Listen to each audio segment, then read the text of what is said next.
Makasih Bu MC. Assalamualaikum warahmatullahi wabarakatuh. Waalaikumsalam. Baik Ibu Bapak, hari ini kita akan refleksi meningkatkan kompetensi guru di SD kita.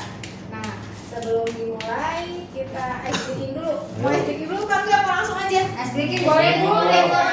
Siapa deh yang bisa ice breaking, ayo ke depan. Kemana kita akan pergi liburan? Nah, Punya Bu Siti, Bu Ana, sama mana? Liburan boleh. Liburannya cari yang dingin-dingin.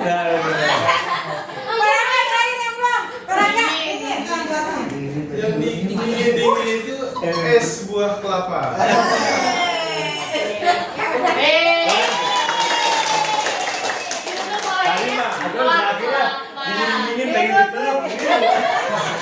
Untuk bukan pada deh, yang dingin-dingin. Baik, udah ya Ibu Bapak artinya. Jadi sekarang kita lanjutkan. Balik lagi ke refleksi. Nah, sekarang refleksi mengenai peningkatan kompetensi guru. Nah, di sekolah kita kan udah ada kemarin kan PM Pak Rangga dan Pak Ahmad ya ikut PM. Terus ada juga Pak Wahyu yang coding. Terus sekarang Bu Isma sedang pelatihan bahasa Inggris ya Bu Isma. Bisa mengajar bahasa Inggris, guru SD mengajar bahasa Inggris.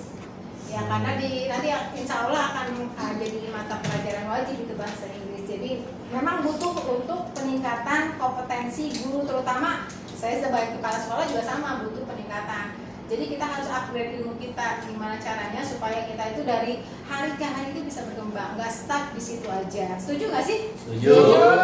Sekarang, ya sekarang saya mau tanya sama ibu bapak guru semuanya, apakah ada masalah atau kendala apa yang menyebabkan ini kan kalau Umi kan ikut pelatihan mandiri itu banyak tuh. Nah, ibu bapak ini kendala apa sih yang tidak bisa atau susah untuk mengembangkan diri? Mangga Pak Ahmad. Oke, bismillahirrahmanirrahim. Assalamualaikum warahmatullahi wabarakatuh. Waalaikumsalam warahmatullahi wabarakatuh. Terkait dengan kendala Bu ya, mungkin kalau misalnya secara di ruang kelas kendala kita ya terus menerus itu aja terkait dengan kondisi siswa yang berubah-ubah, kemudian dukungan orang tua. Tapi lebih dari itu, kendala yang semakin hari semakin berasa itu adalah beban administrasi, Bu. Di mana guru itu terbagi beberapa fokus. Ada lagi nggak ibu bapak? Mangga Bu Erni. Ya, bismillahirrahmanirrahim. Assalamualaikum warahmatullahi wabarakatuh. Suaranya lagi sakit. Mungkin kalau untuk yang pelatihan kompetensi berbeda dengan zaman dulu, masih zaman honorer dengan sekarang. Kalau sekarang kan lebih banyak di online, Zoom, dan pelatihan itu bersifat daring mandiri. Berbeda dengan dulu yang banyak sekali praktek langsung bertemu di satu tempat gitu kan, dengan si pemateri. Kalau dulu kan kita banyak mengikuti pelatihan itu dipanggil di mana gitu ya. Itu membuat kita lebih menarik dan lebih bisa mempraktekkan langsung daripada teori pelatihan sendiri seperti kuliah lah gitu kan. Jadi mungkin ketertarikan kita kayak mungkin ada sifat malas juga, ada malas tapi kalau langsung kayak zaman dulu gitu kita antusias gitu aja sih kalau saya pribadi.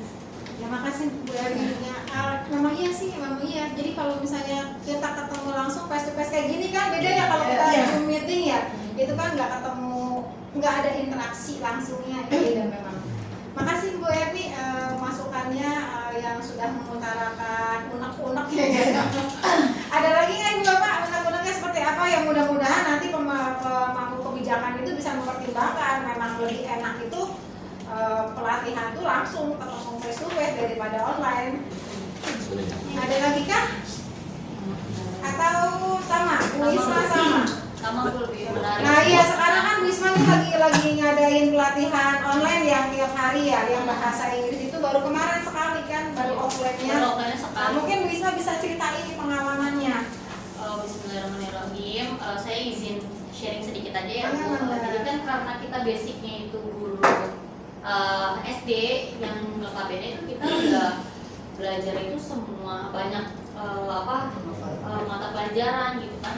Sedangkan seperti ini kan guru bahasa Inggris sebenarnya lebih cocoknya menurut saya itu memang yang berpelatihan itu yang lebih tenaga ahlinya gitu ya Bu ya, dari memang yang sudah yang tenaga ahlinya yang memang dari sananya udah punya basic bahasa Inggris. Karena saya lihat kemarin juga ketemu sama teman-teman, apalagi yang ikutan itu banyak yang udah berumur, udah ngikutan tuh sampai mereka itu bilang, aduh saya nggak sanggup loh belajar di usia segini. Terus materinya itu benar-benar ya kayak kita murid gitu, udah kayak belajar dari dasar sebagai guru bahasa Inggris. Jadi kendalanya kalau kita belajar kayak gitu nggak bisa ada teman bertanya gitu kan, ini belajar kayak gini tuh gimana ya kalau ada kesulitan gitu, nggak bisa nanya-nanya. Mungkin memang kendalanya begitu aja, nggak ada teman bertanyanya atau kayak buat sharing ya. gitu. Minimal kita tuh kalau butuh bantuan ada yang menolong. Mungkin memang cocoknya harusnya yang memang tenaga ahlinya sih pelatihan kayak gitu. Nah, ya, itu salah satu kendala juga karena di sekolah SD itu kan nggak ada guru bahasa Inggris, Nah, nggak ada juga. tenaga profesional yang khusus bidangnya bahasa Inggris. Beda halnya sama yang di SMP dan di SMA. Kenapa? Karena kemarin Mbak Bu Isma, karena Pak Wahyu kan habis ikut pelatihan coding. Oh gitu. Jadi Pak Wahyu kan ikut coding. Nah sekarang juga ini nih, kita Pak Wahyu minta berbagi ilmu ya Pak Wahyu ya. Iya, siap. Soalnya kan coding itu ada. Sekarang ini Ibu Bapak nih pelatihan ini sekarang kita memang mandiri, kita pelatihan mandiri dan online. Jadi itu apa yang belum terbiasa, kita tuh biasanya berhubungan sama LMS. Iya Bu. Jadi kita itu sekarang pelatihan itu semuanya LMS, kita harus cari-cari di laptop tuh ya, atau minimal di PC seperti ini itu LMS-nya tuh kita ngerjain apa. Jadi pertanyaannya, pembahasannya kita lihat dari LMS. Ada videonya yang menjelaskan tentang itu ada di LMS. Kita ngumpulin tugas juga ada di LMS. Nah ini mungkin ada hubungannya sama coding kan ya Pak Wahyu ya? Ada Bu. Yang seperti coding kemarin kan Pak Wahyu itu udah pelatihan coding. Nah alangkah baiknya nih Pak Wahyu, ilmu yang Iya. kemarin didapat itu dibagiin ke teman-teman. Jadi biar Siap, Bu. teman-teman juga bisa meningkatkan kompetensi ya.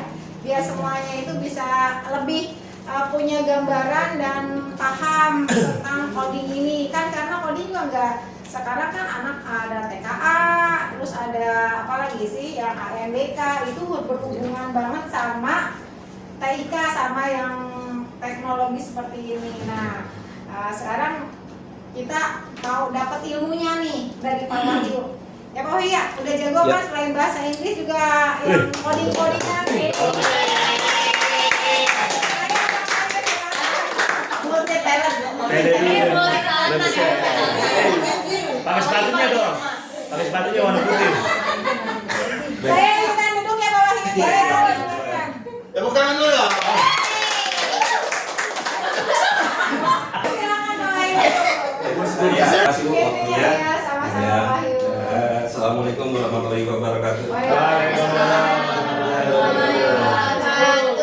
Terima kasih waktunya Ibu Kepala Sekolah memberikan waktu untuk saya untuk membagikan apa yang saya dapat ketika pelatihan coding beberapa waktu yang lalu. Nah, sekarang begini.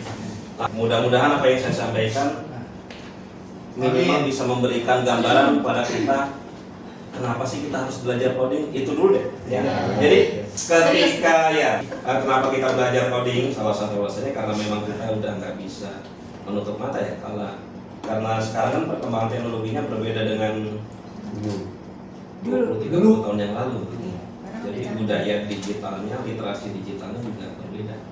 Nah makanya kalau kita tidak belajar dari mulai sekarang semenjak dini, sedini mungkin dari usia SD, kita akan ketinggalan gitu dengan negara-negara lain. Nah makanya program pemerintah, Pak Presiden, Mas Menteri, Mas Wapres itu mereka membuat program pembelajaran coding dan AI sedini mungkin. Tujuannya kenapa?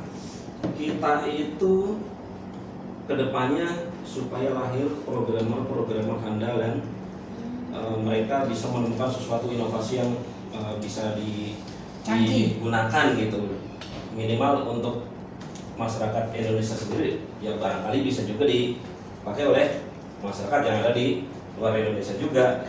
Selama ini kan kita hanya sebagai user, sebagai pengguna. Aplikasi yang ada sekarang itu kan kayak aplikasi yang ada di HP, Android, di laptop dan lain sebagainya, rata-rata kan buatan luar ya. Jadi kita hanya sebagai pengguna. Nah, kedepannya pemerintah itu berharap kita itu bisa melahirkan banyak programmer-programmer hebat dari pelajaran coding ini. Nah, gitu kurang lebih. Mudah-mudahan paham sampai sini ya, Bapak Ibu ya. Alhamdulillah. Paham. Nah, untuk di SD itu kita masuk fase C. Fase C itu ternyata kita nggak langsung terjun membuat aplikasi atau program, enggak. Tapi kita belajar dasarnya dulu, apa itu coding, kemudian juga pondasinya, ya pondasi. Sebelum kita belajar coding itu kan ibaratnya kita mau membuat rumah kan, pondasi itu kan supaya rumahnya kuat, itu kan pondasinya juga harus kuat. Nah, itu juga kita perkuat dulu pondasinya sebelum belajar coding. Nah, kemudian nanti setelah masuk ke fase B udah mulai sedikit-sedikit belajar pengkodean, terus fase A itu juga bahkan mereka lebih advance nanti ya, lebih apa? Udah mulai sedikit-sedikit ya. Tingkat itunya, tingkat keterampilannya juga lebih tinggi lagi. Nah, sekarang sebelum mulai kita mau tahu dulu nih, coding itu apa? Coba Bapak Ibu ada yang tahu nggak? Pengkodean. Ya betul Bu, pengkodean. Ya. Jadi kode, ya betul.